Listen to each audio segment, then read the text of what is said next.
Alhamdulillah. Alhamdulillah. Ya, ini kan pertemuan ketiga kita nih. Oh iya. Hari ini saya akan memberikan eh, apa aja yang harus ibu makan, kalori Iya. berapa banyak, Ya. kemudian evaluasi aktivitas fisiknya ibu yang sudah ibu lakukan dan yang sebaiknya akan ibu lakukan berikutnya. Iya. Baik ya. Pertama, berdasarkan hasil tes yang kemarin, kemudian hasil lab dan semuanya kan asam uratnya tidak begitu berpengaruh ya, walaupun tinggi. Iya kan sedikit Karena hanya naik satu berapa persen sedikit. Hmm. Kemudian ini sudah saya siapkan 1100. Ini kita pakai acuan yang 1200 kilokalori. Ya. Kemudian teknik pengolahannya untuk makanannya lebih baik tidak digoreng, Bu. Ya. Karena kan kolesterolnya kemarin sudah cukup ya. Sudah lumayan tinggi. Kemudian penggunaan makan nasi dan sebagiannya juga harus diperhatikan. Nah, ini sudah saya berikan hitungan. Ya. Nih, makannya kita 5 kali dalam sehari, 4 sampai 5 kali tergantung ibu nanti. Ya. Kemudian saat pagi pukul 7 atau apabila ibu senam seperti hari ini, Ya. berarti sebelumnya boleh itu nasinya hanya setengah sampai 3/4 gelas, 100 gram. Ya. Terus dengan telur boleh, atau ikan potong atau ayam. Kemudian tetap harus pakai sayuran, tapi sayurannya ini diperbolehkan sayuran yang lalapan saja. Untuk jam berapa itu? Ini untuk pagi. Paginya jam berapa? Paginya sebelum ibu beraktivitas. Oh, ibu kalau sebelum itu berolahraga belum makan dulu. Oh, belum makan dulu. Cuman air putih, kadang-kadang main teh aja. Ya, itu dulu juga Ya. boleh. Ya, nanti kalau sarapannya makannya nanti jam 10. Jam 10. Ya. Baik, di jam 10-nya kita usahakan tidak terlalu Ya. berat. Nah, ini yang harus dirubah, Bu. Iya. Pagi, ibu kan diabetes mellitus. Ya. Jadi, lebih baik ketika ibu olahraga setelah makan. Jadi makan dulu, nggak apa-apa, nggak usah Ya. banyak, tapi makan sedikit. Kemudian baru berolahraga. Oh, gitu. Jadi yang dibakar oleh tubuh itu ada kalorinya. Karena kalau enggak bisa jadi nanti walaupun sudah terbiasa ibu ada sesi jadi lebih lemas setelah berolahraga. Kemudian pada pukul 10 ibu makan buah. Buahnya 1 buah aja cukup. Tapi buah yang harus diperhatikan adalah semangka, durian, pisang raja, sawo, mangga matang, dan kelengkeng itu dihindari. Kelengkeng enggak, ya. Ya. Kemudian siang pukul 12 ibu makan nasi sama 100 gram, kemudian ikan atau lauk lainnya 1 potong, kemudian tempe atau tahu ini 2 potong kecil. 2 potong kecil itu kurang lebih 1 kelingking ya, Ibu. 1 kelingking tapi dipotong tipis. Ya. Kemudian sayurannya 1 gelas matang. 1 gelas matang ini gelas yang kita gunakan gelas belimbing. Di rumah ada gelas belimbing kan, Ibu? Ada. Ada. Nah, kemudian kalaupun ada penggunaan minyak, usahakan salah satunya saja yang digoreng. Dari 3 lauk itu, dari sayur, lauk nabati, hewani, dan sayur, salah satunya saja yang digoreng. Kemudian pada pukul 3 atau setelah sholat asar, usahakan makan buah kembali apabila lapar. Jangan ngemil biskuit atau semacamnya.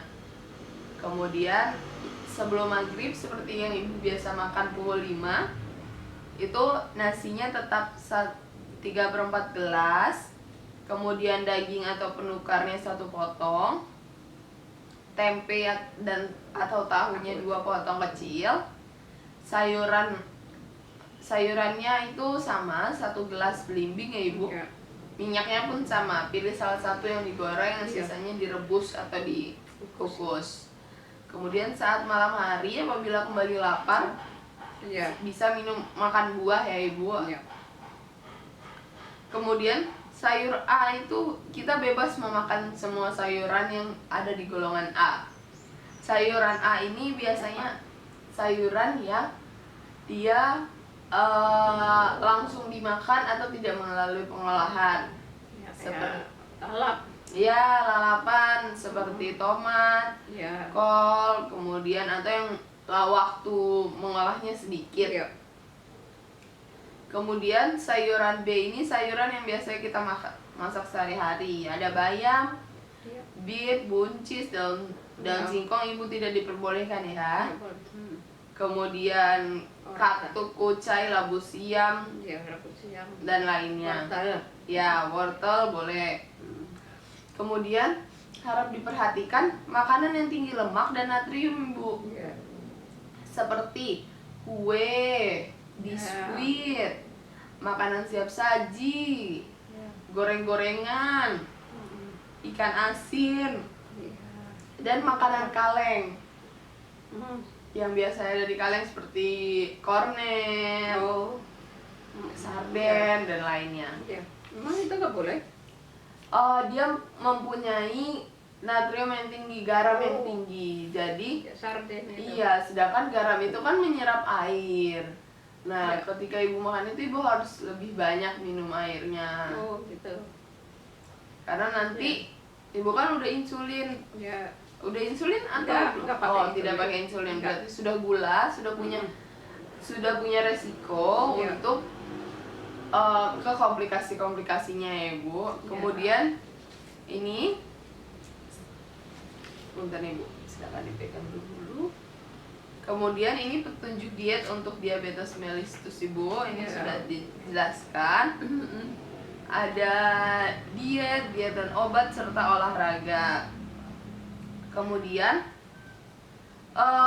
mengatur diet ini juga tidak harus selalu strict. Ibu Iya. diperbolehkan apabila sekali-sekali, namun diharapkan Ibu tidak terlalu banyak mengkonsumsi. Dan apabila Ibu tiba-tiba hipoglikemia itu seperti Ibu tiba-tiba sedang beraktivitas dan pusing atau merasa lelah, selalu ngantuk, gemetar, kunang-kunang, dan perih di ulu hati, maka Ibu hipoglikemia, Ibu bisa mengambil 1 sendok makan madu, kemudian dicampur air. Nah, itu untuk mengembalikan gula darah dalam Ibu. Namun apabila masih setelah 1 jam masih seperti itu, masih lelah, itu Ibu harus segera ke dokter. Kemudian ini contoh menunya sudah ada saya siapkan. Roti isi keju misalnya, tapi kejunya tetap jangan banyak-banyak ya Bu. Misalnya yang biasanya keju slice itu satu lembar itu Ibu hanya 1/4. Kemudian dengan telur rebus, lalapan, kemudian pukul 10-nya bisa dengan belimbing. Siangnya nasi beras merah, kemudian daging, pepes oncom, dan lainnya. Kemudian pukul 4 bisa talas atau pisang 1 buah. Ya, kemudian malamnya bisa nasi, ikan acar kuning, tempe, kemudian sayur lodeh, dan buahnya bisa jambu biji juga. Kemudian pukul 9 apabila diperlukan bisa buah lagi ya Ibu. Ya. Ya. Baiklah, kemudian ini saya punya 2 leaflet. Yang tadi kan tentang diabetes mellitusnya, yang ini tentang kolesterolnya. Tentang rendah kolesterol dan lemak terbatas. Nah, di sini apa saja sih yang termasuk dalam makanan dengan lemak jenuh. Lemak jenuh itu adalah lemak yang kurang baik oleh tubuh. Apabila dia terlalu banyak, dia akan menumpuk di pembuluh darah. Seperti lemak sapi, babi ibu pasti gak makan, kambing, susu penuh. Susu bubuk penuh itu susu yang biasa kita buat sehari-hari, yang komersil ya ibu. Krim, keju, mentega, kelapa, minyak kelapa, margarin, kakao, dan alpukat. Kemudian lemak tak jenuh adalah minyak yang berasal dari tumbuh-tumbuhan seperti minyak bunga matahari, minyak kapas, minyak jagung, minyak kacang kedelai, dan minyak kacang tanah. Makanan apa yang mengandung banyak kolesterol? Makanan yang mengandung banyak kolesterol ini adalah otak, kuning telur, jeroan, kepala ikan. Kepala ikan masuk. Iya, kepala ikan itu mengandung banyak jeroan. Kemudian kerang, minyak babi, minyak ikan, dan hasil-hasil susu seperti yogurt, keju, dan lainnya. Oh, kerang termasuk ini juga. Kerang ya? termasuk ibu. Ya, keras juga ya. Iya. Kemudian batasi penggunaan daging sapi ibu. Daging sapi itu 3 kali seminggu. Sama dengan ayam juga usahakan 3 kali seminggu. Kemudian ibu kan menggunakan susu diabetasol. Nah, dapat juga apabila ketika susu diabetasolnya habis, bisa menggunakan susu skim. Susu skim itu susu yang tidak manis. Kemudian konsumsi kuning telur minimal konsumsi kuning telur maksimal 3 butir seminggu ya ibu. Usahakan tidak lebih. Kemudian tidak mengkonsumsi minuman manis. Cara memasaknya pun apabila ketika mengolah daging ada bagian yang berlemak, bagian berlemaknya dipotong terlebih dahulu. Ya, sisihkan. Ya, disisihkan. Cara memasaknya pun bisa dengan merebus, mengukus, mengungkep, menumis, memanggang, atau membakar ya ibu. Hindari menggoreng sebanyak mungkin. Seperti yang tadi saya bilang, apabila ibu 1 kali makan ayamnya sudah digoreng, berarti tempe dan sayurnya itu jangan ada yang digoreng. Kemudian sebaiknya sayur dikonsumsinya lebih ke lalapan, tapi tidak menutup kemungkinan ibu boleh mengkonsumsi yang lain. Sudah, ini contoh menu seharinya kurang lebih sama. Kemudian ini buat ibu. Terima kasih. Ya, kita akan lihat lagi setelah tahun baru ya ibu nanti. Kita ketemu lagi, diterapkan dietnya, kemudian untuk olahraganya kan sudah bagus 3 kali dalam seminggu. 3 kali dalam seminggu. Mungkin bisa setelah olahraga ibu senam biasanya atau sebelumnya, ibu bisa jalan pagi sekitar 15 menit, 10 menit untuk tetap menjaga badannya. Karena kan kalau olahraga kadang kita sambil ngobrol, jadi badannya nggak 100% olahraga gitu. Kemudian untuk aktivitas di rumahnya juga bisa dijaga untuk menjaga di hari tua. Kita lihat 2 minggu setelah ini, setelah tahun baru kita akan ketemu lagi. Ibu lebih kalau pagi atau sore kayak kemarin? Ya enak siang aja. Jam berapa? Siang, berarti ya sebelum makan siang lah ibu ya. Iya. Baik, atas perhatian ibu terima kasih. Maaf apabila saya juga ada salah. Sekali lagi selamat berlibur ibu, karena mau liburan tahun baru ya. Iya, terima kasih ada petunjuk-petunjuk makanannya. Terima kasih. Terima kasih ibu, sampai jumpa. Sampai jumpa. 2 minggu lagi.